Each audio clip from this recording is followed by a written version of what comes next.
में ट्रैवल कर रही थी, अपनी जॉब के लिए जा रही थी और साथ साथ माला कर रही थी, हरे कृष्ण महामंत्र का जप कर रही थी। तो किसी ने मुझसे पूछा कि आप ये क्या कर रहे हैं, तो मैंने बताया कि मैं हरे कृष्ण महामंत्र का जप कर रही हूँ। तो उन्होंने बहुत क्यूरियसली मुझसे फिर से क्वेश्चन किया कि आप ये हरे कृष्णा वाले सिर्फ कृष्णा की ही पूजा क्यों करते हो, सिर्फ कृष्णा के ही पीछे क्यों लगे रहते हो, बाकी देवी देवता की भी सिमिलर तरीके से आराधना क्यों नहीं करते। तो मैंने उनको बहुत ही सिंपल एनालॉजी समझाई, जैसी एनालॉजी हमें श्रील प्रभुपाद ने दी है वैसी एनालॉजी मैंने उन्हें समझाई कि जैसे कि किसी कंट्री में, इंडिया में मान लीजिए एक प्राइम मिनिस्टर होता है और बहुत सारे कैबिनेट मिनिस्टर्स होते हैं, और हर एक कैबिनेट मिनिस्टर का अपना इंडिविजुअल एक रोल होता है।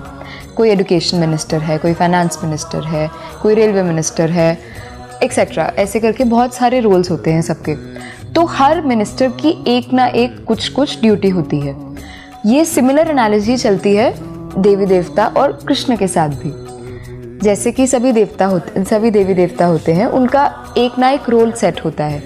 जैसे लक्ष्मी जी हैं, वो फाइनेंस मिनिस्टर हैं, वो धन देती हैं, और सरस्वती माँ हैं, वो एजुकेशन मिनिस्टर हैं, वो विद्या प्रदायिनी हैं।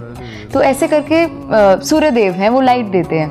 तो हर देवी देवता का कुछ ना कुछ एक रोल डिज़ाइंड है, एक रोल उनको असाइन किया गया है। बट और इन सब के ऊपर, इन सबको जो रोल असाइन करता है वो है कृष्ण, वैसे ही प्राइम मिनिस्टर। तो ये एनालॉजी मैंने उनको समझाई।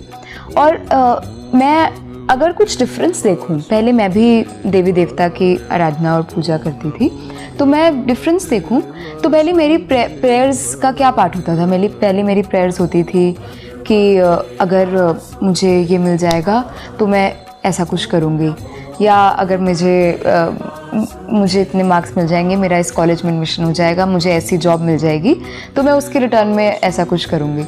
तो after coming into this philosophy, after coming into Krishna consciousness, मुझे ये लगा कि पहले जो होता था वो कुछ हद तक बिजनेस था।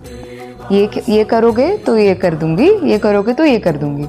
बट इस फिलॉसफी में आने के बाद एक प्रेम वाला फीलिंग आ गया है कि अब मुझे फ़र्क पड़ता है कि कृष्ण क्या चाहते हैं, उनको किस चीज़ से प्रसन्नता मिलेगी, उनको क्या खुश करेगा, और मैं उन्हीं एक्टिविटीज़ में एंगेज होना चाहती हूँ। कृष्ण ने खुद कहा है 9.25 भगवत गीता 9.25 में कृष्ण ने खुद कहा है कि जो लोग देवी देवता की पूजा करते हैं, फॉर एग्जाम्पल कोई सूर्य देव की पूजा कर रहा है तो वो उनके लोक में जाएगा, कोई ब्रह्मा जी की आराधना कर रहा है तो वो उनके लोक में जाएगा। मैं ऐसा कुछ नहीं चाहती, मैं किसी के भी लोक में नहीं जाना चाहती। मैं सिर्फ कृष्ण की सेवा करना चाहती हूँ, उनका प्रेम प्राप्त करना चाहती हूँ और उन्हीं के पास ही जाना चाहती हूँ। इसीलिए अब मेरी प्रेयर्स ऐसी कुछ भी नहीं है, ना ही मैं ऐसी किसी आराधना का पार्ट बनती हूँ।